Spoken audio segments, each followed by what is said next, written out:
The road was rough and full of potholes, and the driver must have thought it was great fun to drive at high speed through them with me on the bonnet, trying to hang on for dear life, but finding that there was nothing to hold on to. The windscreen behind me was folded down, with the co-driver's legs on the bonnet, and I felt the muzzle of his rifle in my back and could see that he had his finger close to the trigger. I wondered what would happen to me should I fall off the bonnet, apart from being run over. WD raced right into Speyer and stopped outside a fenced-in tennis court where a large number of prisoners were walking about in the sunshine. One of the guards opened the narrow gate. I felt a rough push from behind, stumbled over a door rail or something, and before I knew it, I was lying flat on my belly inside the court. When I got up and dusted myself down, everyone was laughing. I must have looked very funny in that long coat of mine, for someone called me Wigwam, a name which stuck with me for a long time, and when a year later I played football in the American POW camps, my name still appeared on the sheets as Inside Right Wigwam. I had never really seen any black men from close up before, and there were two of them standing guard outside the door. They looked rather forbidding, and those of us who claimed to know the English language could not understand what they were drawling. All the time, captured soldiers were brought in, sometimes on their own, sometimes in groups. Amongst one lot were 3 or 4 officers, looking even more forlorn than the rest. No one wanted to have much to do with them. There was much wild speculation going the rounds about what was going to happen to us. They ranged from being shot to becoming plantation overseers in Red Indian reservations. Many townspeople were now walking about freely in the streets, though during the hours of darkness a curfew was in force. A lorry arrived at the gate, loaded with cardboard boxes. We had to queue, and each of us received 2 tins. One was called K, and the other C ration. In them we found meat, biscuits, ground coffee, powdered milk, sugar, and sweets. It was as if manna from heaven was raining down on us. For the likes of us, real coffee had been unattainable for years. There was only one cold water tap inside the tennis court. We stirred our powder into it as well as we could, and walked around and drank it like that. We reckoned that with food and beverage of that quantity and quality, we could have conquered Europe and the world. After dark, the temperature dropped sharply, and in the early hours we had ground frost. We had been given cardboard for bedding, which we folded out along the fences. And all those who had to get up and keep walking did not laugh any more about my wigwam coat, in which I lay snugly rolled up. I thought about the coldest temperature I had encountered in Russia, -54 degrees centigrade. What did this little ground frost matter to me now? Early next morning we were taken away by lorries. Most of the drivers were black, and they drove like devils. One lorry overturned and was lying at the bottom of an embankment. We could hear the shouts and the cries and saw the prisoners crawl out from underneath like eels, those who could still crawl. What a way to die, a day or so after having escaped the war alive. Our first destination was a farm near Baumholder, where we were herded through a tunnel entrance into a large yard with a dung heap in the middle, which was surrounded on all 4 sides by solid buildings. Shortly after, a couple of armies arrived with spades and ordered about a dozen of us, including myself, to dig a trench 6 feet deep, 6 feet wide, and about 20 yards long. Many of us thought that fate had now finally caught up with us, as the measurements were those of a perfect mass grave. Everyone in the yard had become very quiet, except the guards who were driving us on with. I noticed that a concentration of our lads was forming near the entrance, and kept a close eye on it. I had no doubt that it would be easy to overpower the guards and take their weapons from them, and was already measuring up the nearest of them and planning what to do with him. When we had dug about 3 feet deep, a lorry arrived with drums of chemicals, to be spread over the corpses, we thought, and wooden beams, which we thought could be for gallows. Cold panic had spread to everyone by the time a German-speaking army with hammers and a bucketful of long nails arrived, who asked for carpenters, and explained that he wanted a structure to be set up over the trench, with 2 long beams running parallel to each other from end to end.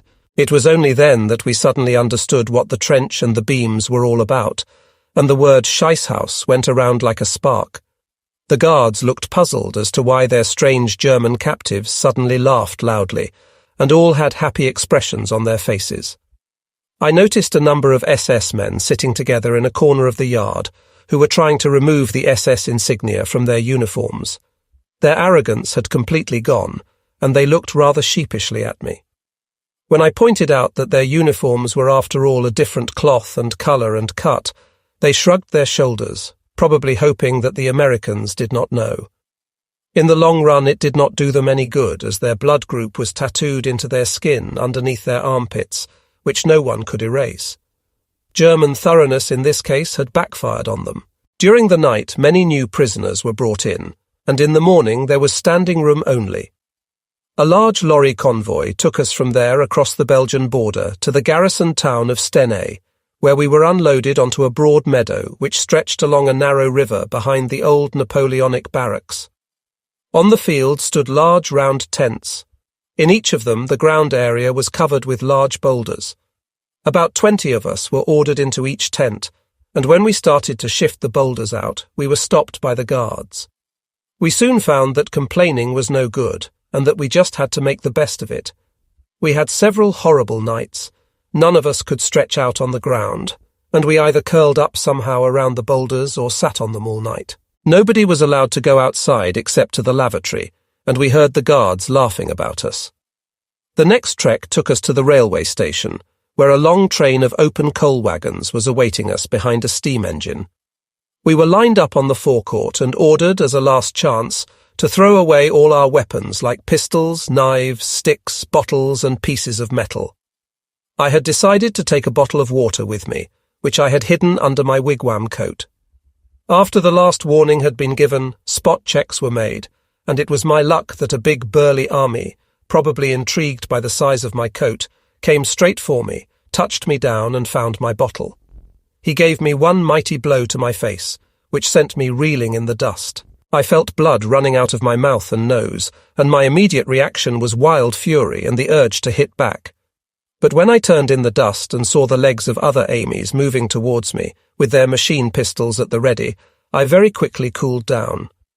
I realized that one quick movement could easily be my last, and very slowly picked myself up onto my feet, wiping the blood off my face and joining the ranks of my fellow prisoners. The armies swore at me, which I really did not mind, as I could only understand less than half anyway. But what I found hard to swallow were the angry reproaches from some of my mates, who accused me of having created a dangerous provocation which could have involved them all. Between 40 and 50 of us were loaded into each of the open wagons. As there was only enough space for some of us to sit down, most had to stand. Everything we touched was covered in coal dust. The journey lasted about 2 days, and took us through some of the industrial regions of northern France. Not once were we allowed off the wagons. At times we got drenched from rain showers, and with the coal dust from the wagons and the spewing fire and ashes from the engine, we soon looked and felt like painted gollywogs. The whites of our eyes took on a pinkish look from the continuous rubbing. Our lavatory business became an acute problem, as we simply did not have any facilities. We solved the problem in the most simple way.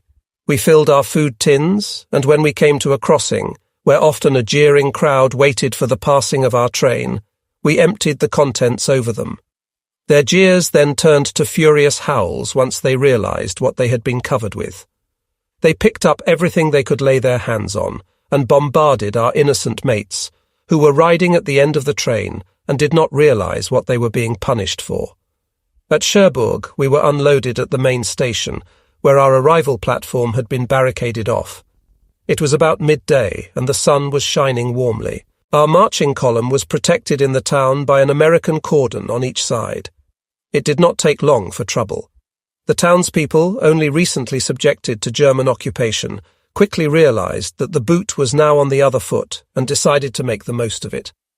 Having by now developed a thick skin, the jeers and the shouting did not hurt us much, but the hard objects they threw at us did. I too was hit by some missile on the back of my head. Then one of the young Frenchmen made a terrible mistake. Somehow he managed to break through the American cordon, and he must have thought that he could freely lash out at anyone in reach and get away with it. It was his bad luck that he was mistaken. Hardly a command was necessary for the action that followed. He was pulled into our column, and in barely a matter of seconds, while the armies were helpless to intervene, bare fists settled the matter. When he was finally dragged away, the blood on the cobblestones bore witness to man's inhumanity to man. In a way, I look at this as my last action of the war. Some of the guards were smoking, and whenever they threw a butt end on the ground, some of us were diving for it, in what I thought a disgusting manner. There was still very much the Prussian militarist in me. I still believed in pointless honour. The camp was right out of town on top of the cliffs, from where one could see the expanse of the English Channel. On our way, we passed several now deserted Atlantic Wall bunkers.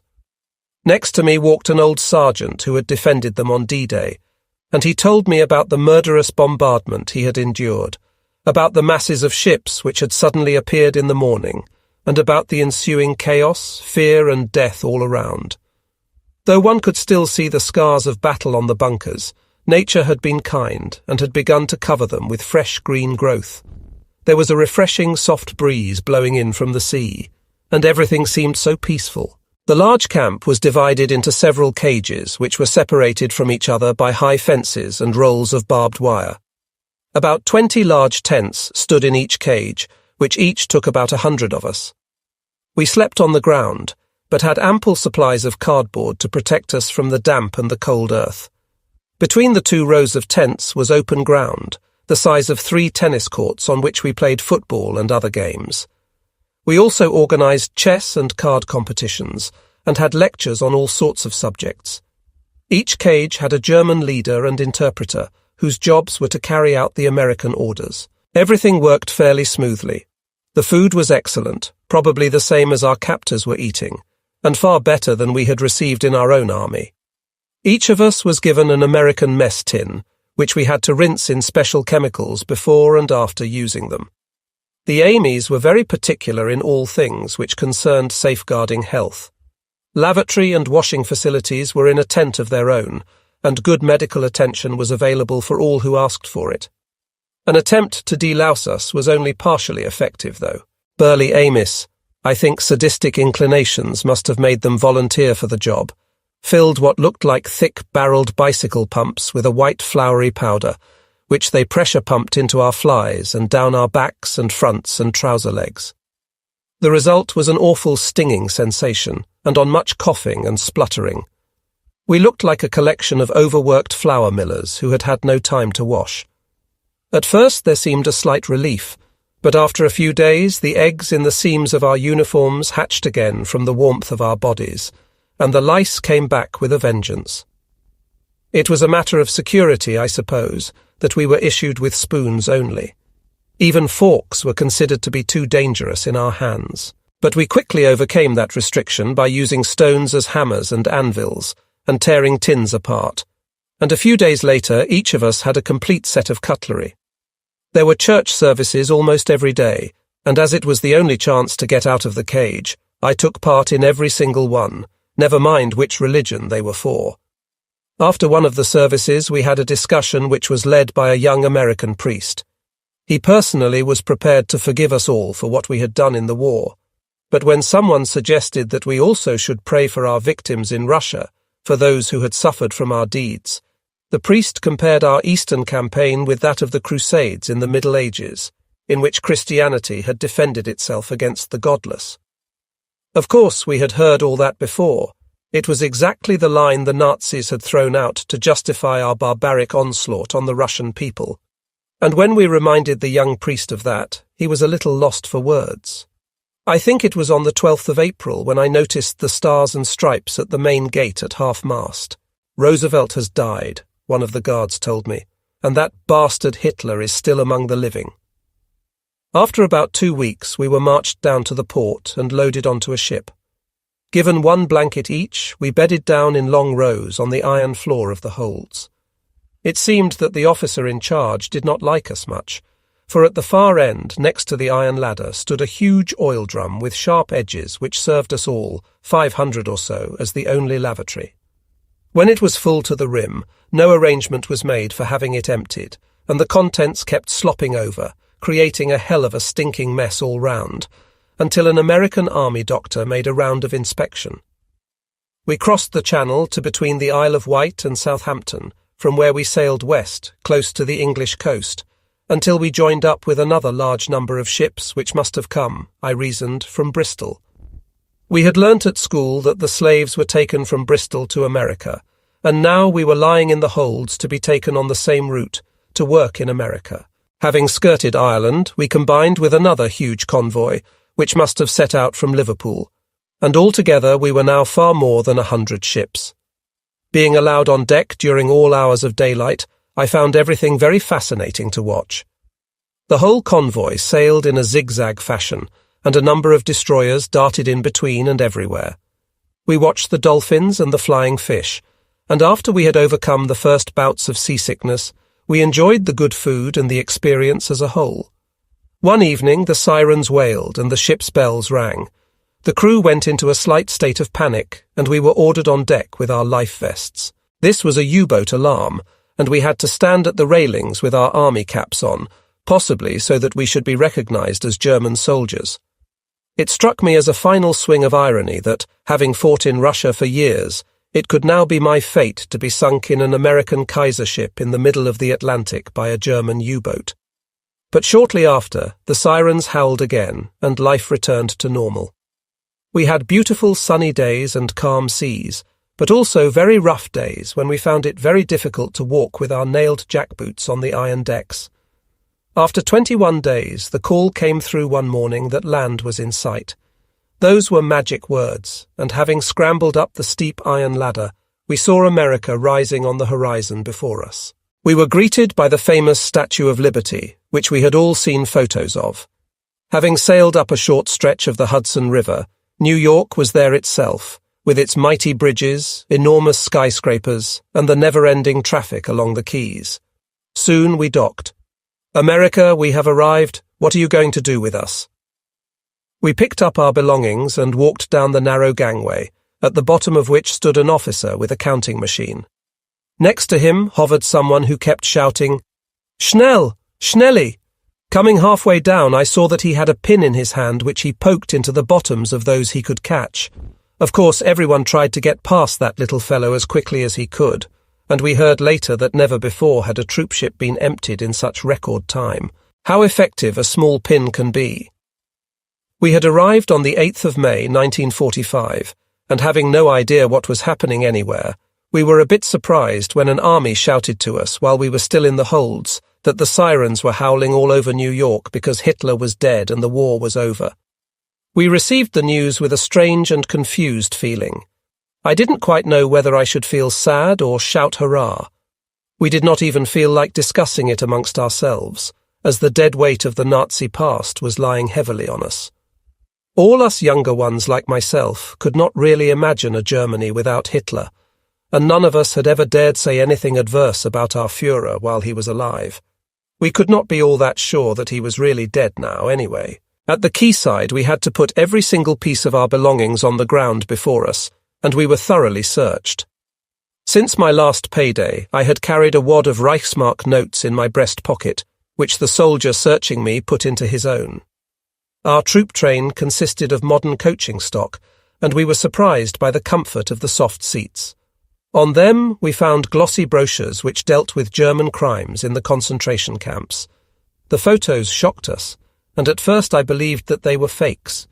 But when later on I had a second look, I could see that they were real, and reminding myself of so many events I had witnessed in Russia, the sheer enormity of the crime against humanity I had collectively partaken in took a clearer conception in my mind. Germany, my Germany, what depth had you fallen to? I found it strange that none of us felt in the mood to even discuss what was in the brochures. Leaving the dock area, we saw much seediness, but found the outlying districts more pleasant to look at. We were impressed and surprised by the many cars in the factory and other car parks. Having in mind that almost no worker in Germany owned a car, we pondered how rich America must be. Workers having cars. We passed through Baltimore, Cincinnati, St. Louis, Oklahoma City, Amarillo, and El Paso, all names which to most of us had that touch of mystic. In Oklahoma, the earth was red, and when we crossed the Rockies, pulled and pushed by 3 enormous oil-fired steam engines, we were very impressed. Rolling through the Texas plains, we saw the nodding horses, the oil derricks, and then came the Rio Grande River, which to our surprise was almost dried out and was no more than a trickle. On the other side was Mexico, a neutral country, and the fleeting thought occurred to me of a jump, a short run, and then freedom.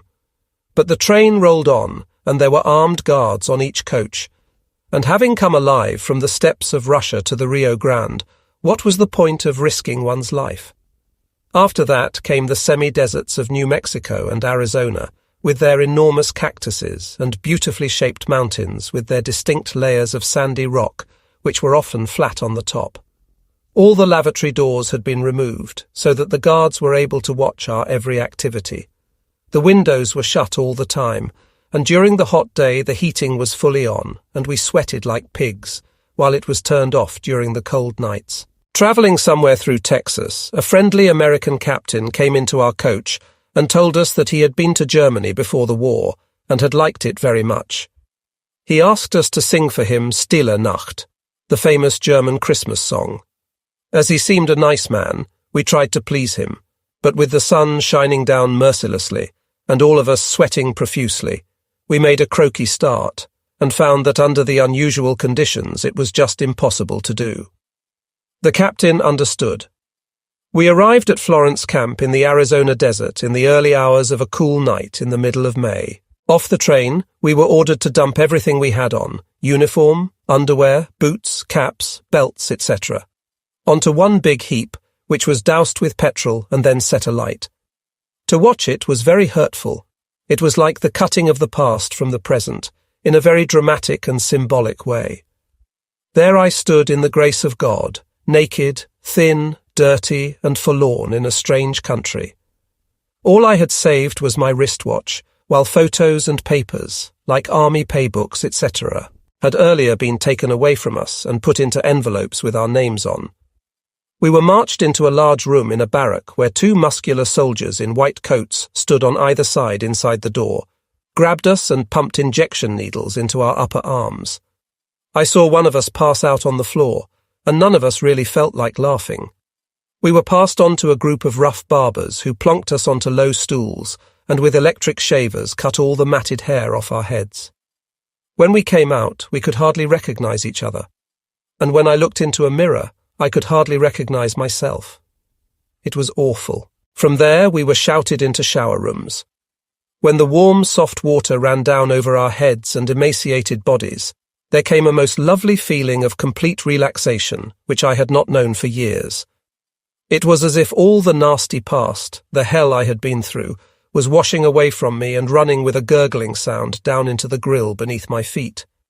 Even the soap was genuine, not the ersatz stuff which did not even foam, that had been our lot since the beginning of the war. We were each given a nice, clean towel, but when I picked it up to dry myself, I found that someone had pinched my wristwatch from underneath it. The moment in my life had arrived when I possessed absolutely nothing, and in a strange way it gave me a feeling of freedom which never in my life had I felt before. We lined up at a counter and were issued with underwear, socks, soft leather shoes, and an American khaki uniform, all of which was brand new. After all the dirt I had endured and had become used to for years, it was impossible to describe the feeling of fresh new clothes on the skin of my body. I stepped around, ran a few steps, shrugged my shoulders, bent over, threw my arms about and felt like a being newly reborn. From there we crossed a dark square, up a few steps and entered a well-lit dining room. On either side along the walls were long, clean tables with benches attached, and we were asked to sit down when German prisoners appeared from a counter to serve us with a full warm meal. It was one of the loveliest I have ever tasted. Few of us felt like talking, and someone opposite asked me to give him a kick so that he could be sure that he was alive. Afterwards, coffee was brought in from a large can, and real creamy milk and sugar, as much as we liked. And all this happened at about 3 o'clock in the morning. From there we were escorted into white wooden barracks. The floors creaked, everything was immaculately clean, the beds were spaciously arranged in rows, and had soft mattresses with clean bed linen and eiderdowns. The smell, the feeling, and all this for us, the prisoners. I put my head on the clean, soft pillow.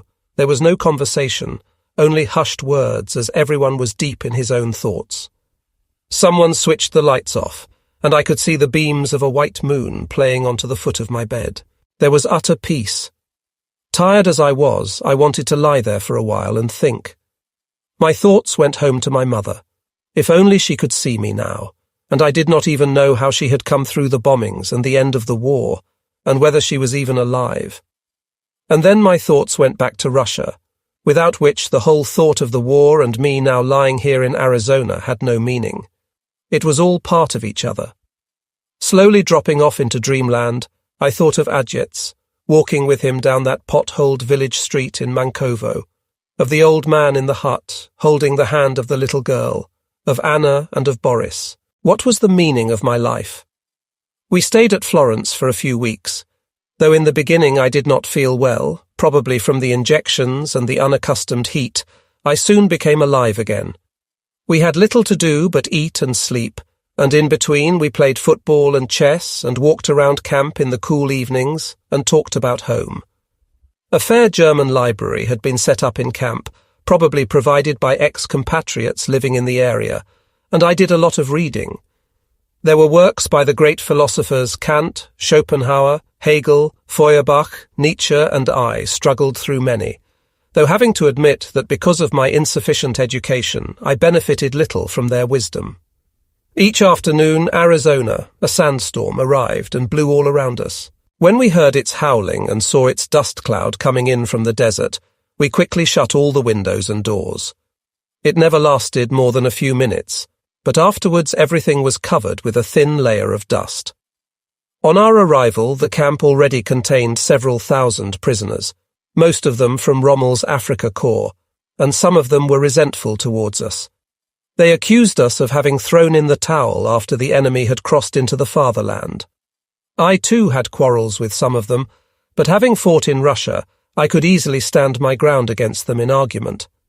Conveniently trying not to mention that they themselves, after all, had thrown in the towel in Tunisia, they were still living in the clouds, protected by their Nazi blinkers. Although politically there had developed a splitting-off process, on the whole the Nazi elements still held sway.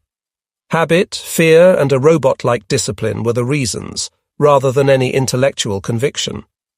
Shortly before we arrived, the camp Nazis had hanged a fellow prisoner from a beam in the lavatory because he had dared to openly speak out against Hitler and fascism.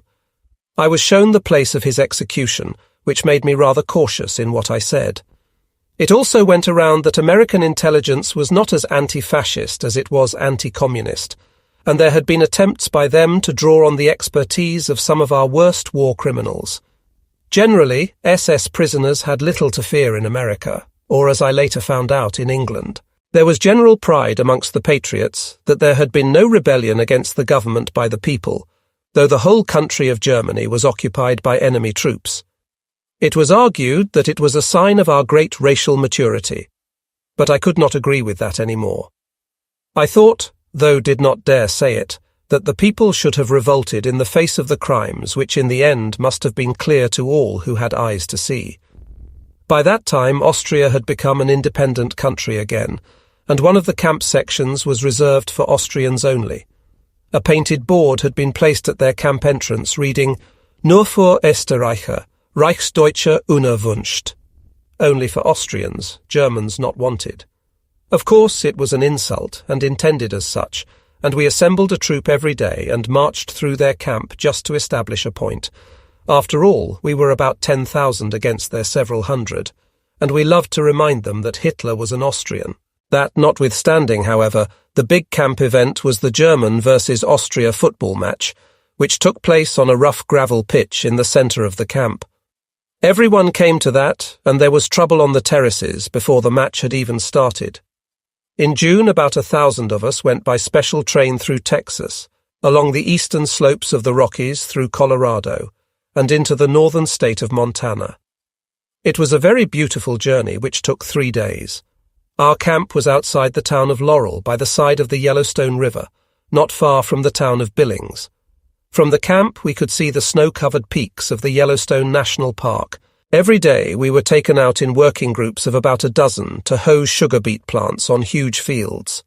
Many of the farmers in that area were of German descent and were still able to speak German.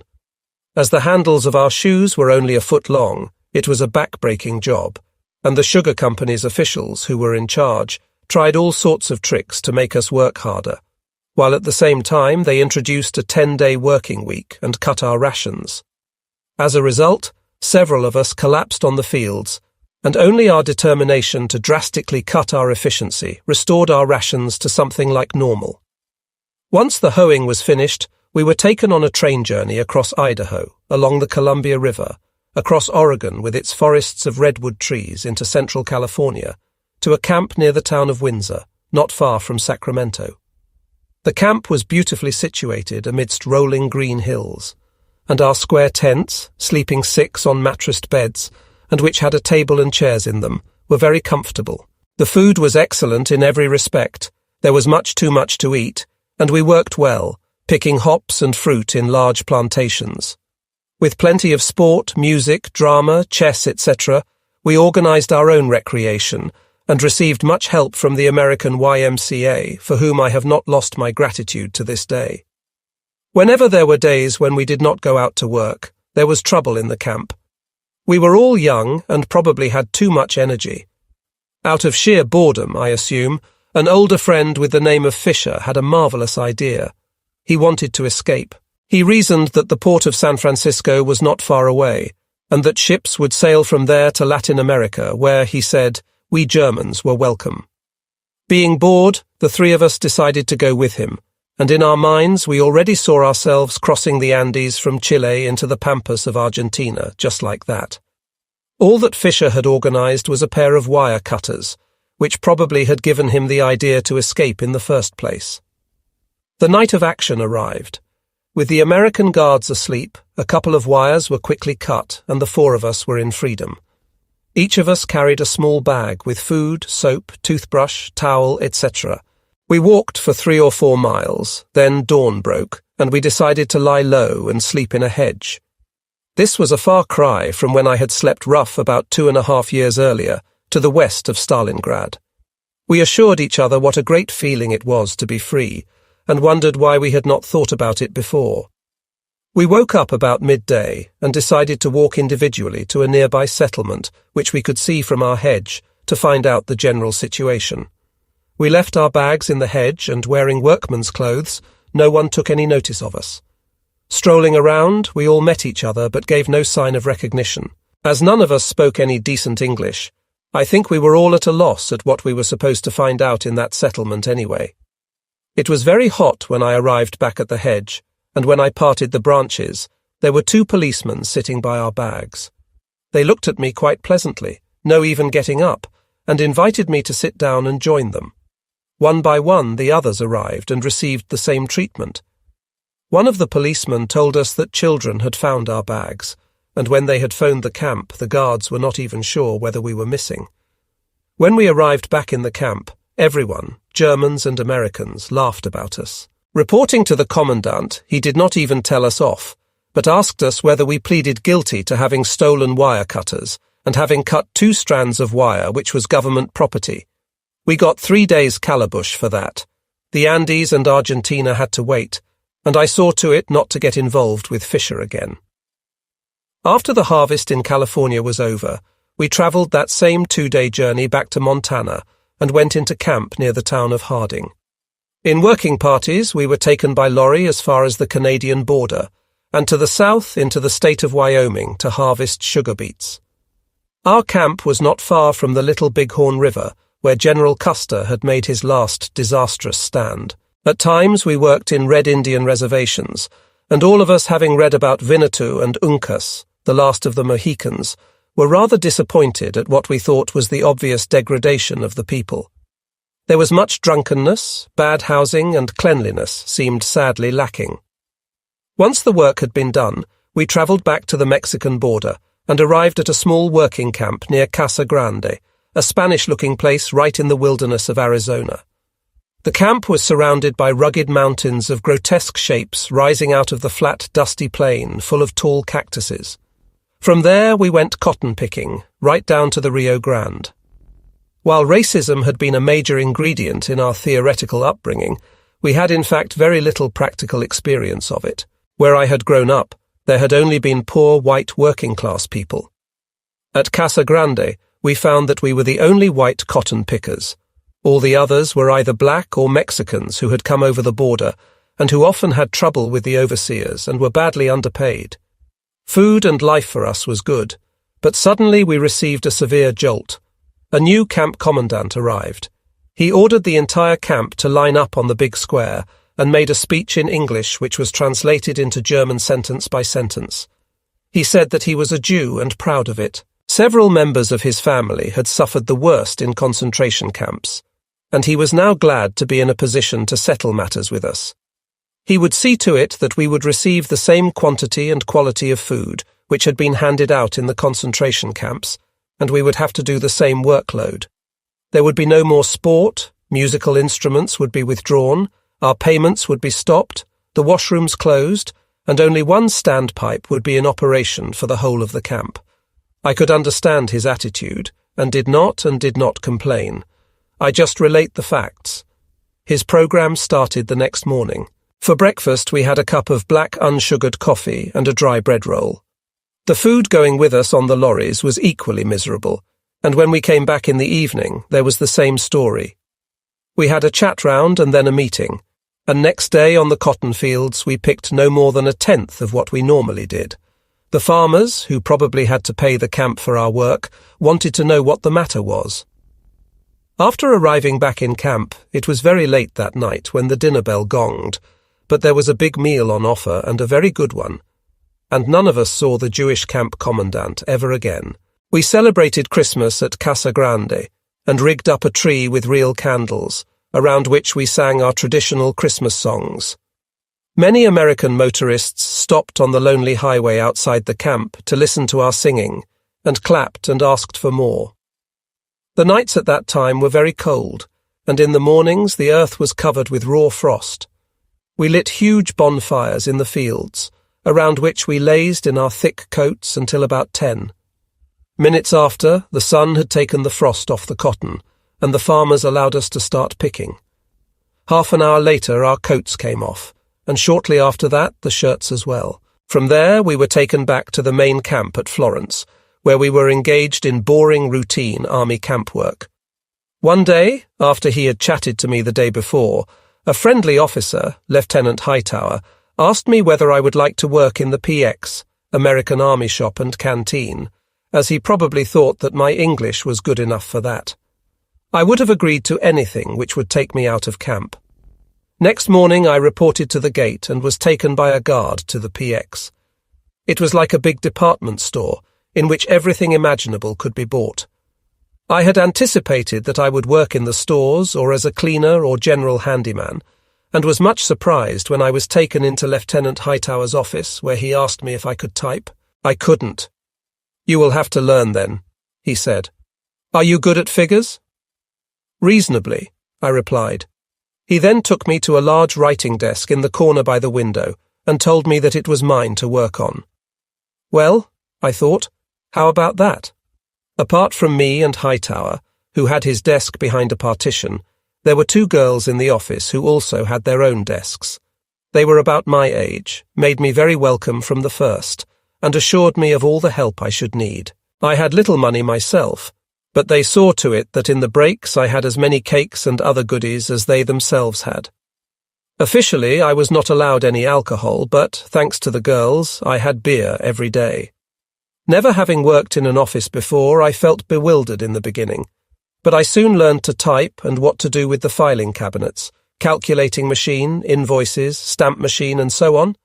I tried my hardest, because I wanted to do the job efficiently. When Hightower wanted me, he simply shouted Henry from behind the partition, and I rushed in, with, "Yes, Lieutenant." He often wrote rough letters by hand, which I then had to type. I enjoyed work there tremendously, and hated the weekends when I could not go into the office. Apart from being his secretary, I also acted as his doorman. It happened sometimes that visitors without an appointment objected to being barred from coming into the office by a German prisoner. I lauded it all right when it suited me, and whenever there were complaints in that respect, Hightower, not to mention the girls, always backed me to the hilt. I worked in the office for about 2 months and regretted it a bit that the two girls were watching each other. They were both fine persons. We came to know each other very well. They helped me greatly, and I repaid by covering up for them and taking the blame for the mistakes they sometimes made. The announcement that we were going to leave Florence Camp was a hard blow for me. On my last day, the girls arranged an office party in my honour, to which only Hightower and a few others were invited. The desk in the middle was covered with a white tablecloth, and on it were cakes the girls had baked for me, and glasses and bottles, and Hightower, screwing his face a tiny bit at first, did not object. Everyone gave a little speech with a toast, and when it came to me, I was hardly able to say anything, because I had a great big lump in my throat. But my friends understood and came into my arms to hug and kiss me, and there were a few embarrassed tears, with Hightower again showing no objection. As a final act, I had to hand in my gate permit card, and then both girls took me back to that ugly fence, snuggling lovingly against me. The gate guards did not like what they saw coming towards them. One of them was rude, but received a vicious lashing from the girls' tongues. It being a dark night, the guards shone the full power of the searchlight onto our parting scene. Once inside the camp, I walked along the barbed wire, while the girls walked parallel with me on the outside. We laughed and waved, threw kisses and gave all sorts of promises with hope for the future. Oh, how I hated that fence. Once a week, a re-educational meeting took place in the large canteen. Most of us went, though attendance was not compulsory. A German-speaking American chairman opened up with a short introduction, and then it was mainly up to us to discuss anything of interest or topical. Feelings often ran high in this attempt to introduce us to democratic values, and we were encouraged to speak our minds without fear, which was not an easy thing for us to do. As the war had been over now for quite some time, critical remarks about our own actions and policies now came slowly to the fore. What struck me was that the Nazis were always sitting at the back of the hall, and though engaged in much heckling, seldom contributed anything thoughtful. I never liked to stand up under all the eyes and say my part, but when one day an elderly prisoner urged the audience to be realistic and truthful and accept that horrible crimes against humanity had been committed by us, all hell broke loose at the back, with someone saying, "Ah, well, that was war." I raised my arm from sheer excitement, regretted it in an instant, but was called by the American chairman to speak. At first stuttering a bit, I challenged forcefully that if that was so, then we should think about the origins of war and not accept it unthinkingly without asking questions. We all knew, I claimed, that a war must have economic, financial, social and industrial roots, and that enormous profits had been made out of it, while others had paid with their lives, and that if we truly wanted to stop another one from breaking out again, then we must look for those roots. There was much hissing from the back, but no one challenged me. But when I walked away afterwards, a group of Nazis stopped me and told me in no uncertain terms to shut my stupid trap in the future. Had I not been a member of the camp football team, they would have given me a good hiding there and then. The next trip took us to the Californian Pacific coast. The transport was by road and covered a distance of several hundred miles. While most of us travelled on the backs of lorries, I was lucky and travelled with 2 of my mates in a jeep driven by a private, who after a short while simply announced that he would change over into another jeep to be with his friend, and that I, who had told him that I could drive, was to drive this one. A German mate swapped over from the other jeep, and the 4 of us rolled along the smooth American highway. It did not take long before our convoy of about 100 vehicles lost all cohesion. We were now as good as on our own, and I was the only one who could drive and also who could speak English. And all I knew was that I was to drive west into California to a place called March Camp. There was busy traffic, and soon we were leaving the flat desert and climbed on a winding road into the beauty of the border mountains. We observed a most marvellous golden sunset. To my surprise, when arriving at the border, there were customs officials, and all cars had to stop. The idea was that no one was allowed to take fruit across the border. When our official realized that he was dealing with a jeepload of unguarded German POWs, he ordered us to the side and called his superior. They made a few phone calls, scratched their heads, and then let us proceed on our journey west. Like this incident, I found much in America refreshingly uncomplicated, though not always very efficient. It was already pitch dark when we entered the wider Los Angeles region, and at one time we got hopelessly lost. A friendly American directed us in his car to an army road sign to March Camp, and when we finally got there in the early hours of the morning, I was dead beat, and all I wanted was to lie down and sleep. The camp, of which the POW cage was only a small part, was of enormous size, with its own airfield, hospital, and what seemed like a town of its own. We were several thousand strong, and amongst us were well-known musicians, artists, and others, and we had our own symphony orchestra, which gave many good performances in a large festival hall to full houses, including many American servicemen and their families. All the work we were needed for was within the camp, and was boring. But food and sunshine was plentiful, and there was all kinds of sport, especially football, so we were getting into peak condition. It troubled us greatly that we had had no news from Germany whatsoever, none of us. The war had been over for more than a year, and we were not allowed to write. In the summer of 1946, we each received a card issued from the Vatican, which we filled in with our names only to show we were alive. But none of our relatives ever received them. On top of the card was the heading Ein Angehöriger der geschlagenen Armee sucht seine Angehörigen. A member of the beaten army is looking for his relatives. It was only very much later, from England, that my mother, who had been officially informed that I had gone missing and was probably dead, received my first communication after a dreadful time of worry. At about that time, my war wounds, shrapnel in the leg, caught up with me and caused much pain and high temperature. I was taken to a military hospital, received excellent treatment and all possible care, and recuperated after several weeks. With winter at the door, we left sunny California and travelled back to New York, crossing the whole of the North American continent in 3 days. It was cold and damp when we were unloaded at the huge army complex of Camp Shanks. Our stay there lasted for several weeks, and being sure that we were now going home, all of us became rather impatient. When finally we walked up the gangway of the troop ship, we were told by the officers that we would be taken to Bremerhaven, to be released from captivity. Compared with our westward crossing in convoy, this was almost luxurious, and took only 1 week. Everyone had his own comfortable bunk bed, and to a large extent the freedom of the ship throughout the 24 hours of the day. When we arrived at Liverpool, we naturally assumed that it would only be a port of call on our journey. But we were suddenly ordered to take all our belongings and line up on deck. Meanwhile, a number of British personnel came on board.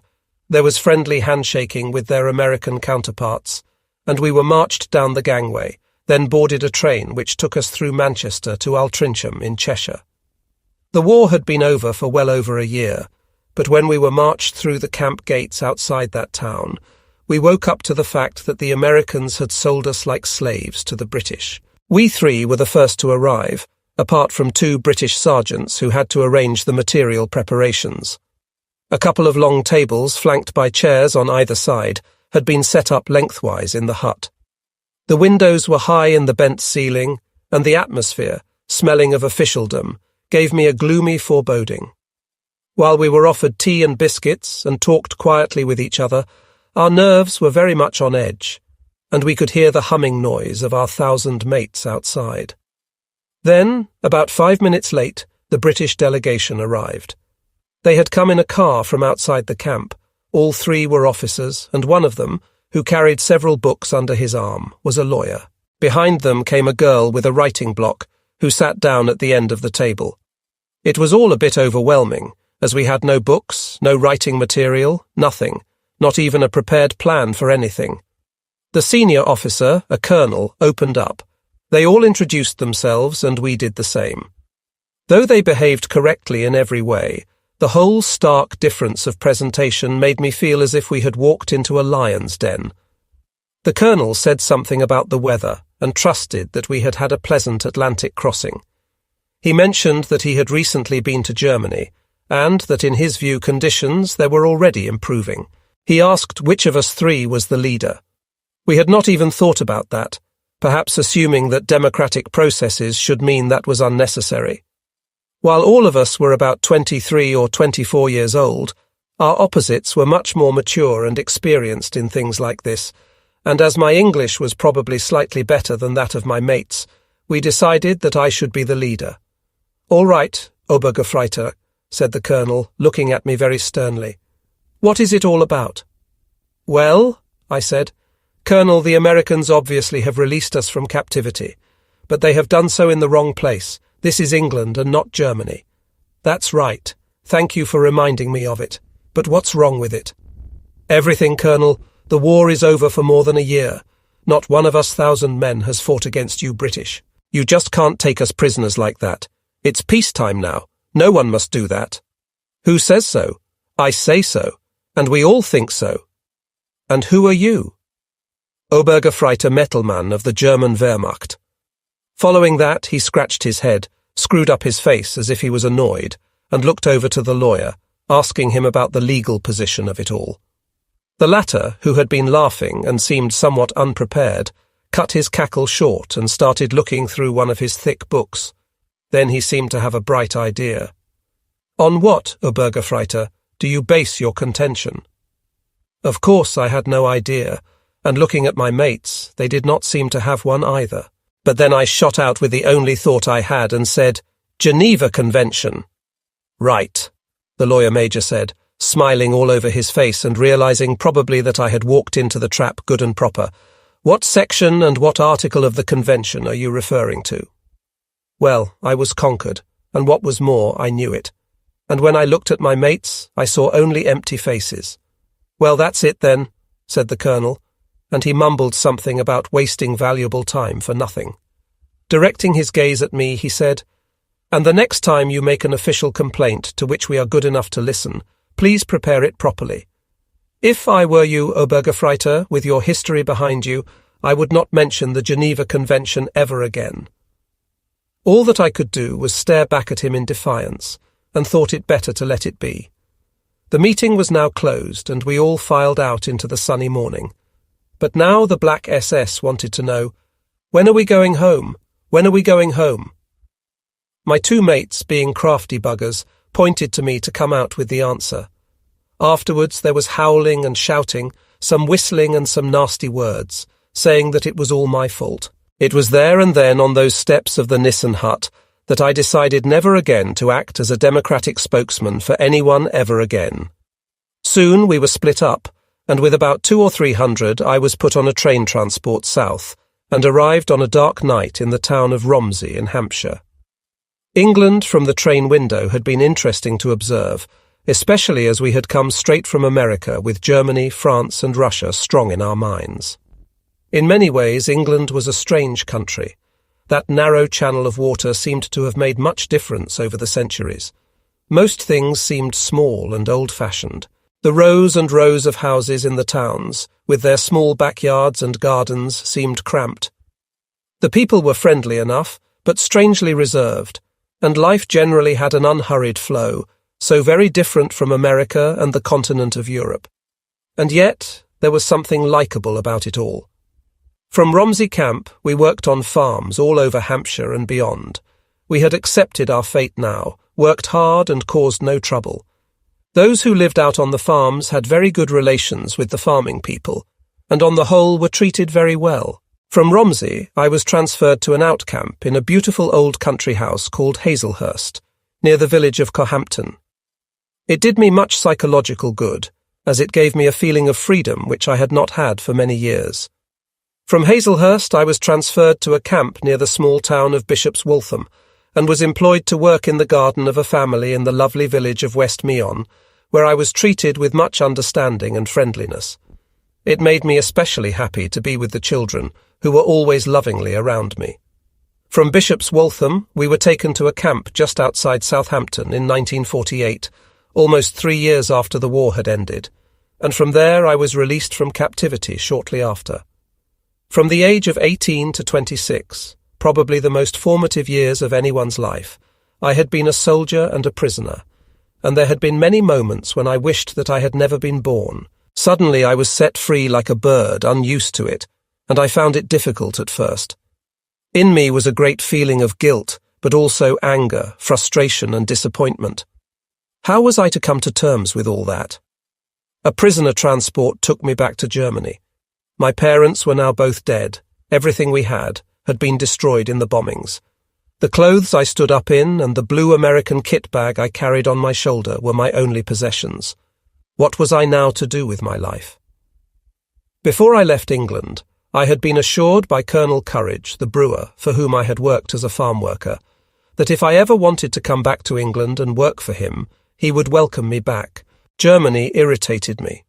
There was no attempt even to talk about the war and what had happened and why. I had no home. There was much unemployment and I felt lost and alone. And when a close relative told me that the defeat of Germany was the fault of people like me who had had no faith in the Führer and who had not given their all in the struggle, I had had enough. I took my kit bag and went back to England after only 4 weeks. Working on Colonel Courage's farms near Crondall and Preston Candover, and playing football for the Bentley Village team, I slowly felt I was returning into the circle of humanity. Then the Colonel employed a lovely au pair girl from Switzerland.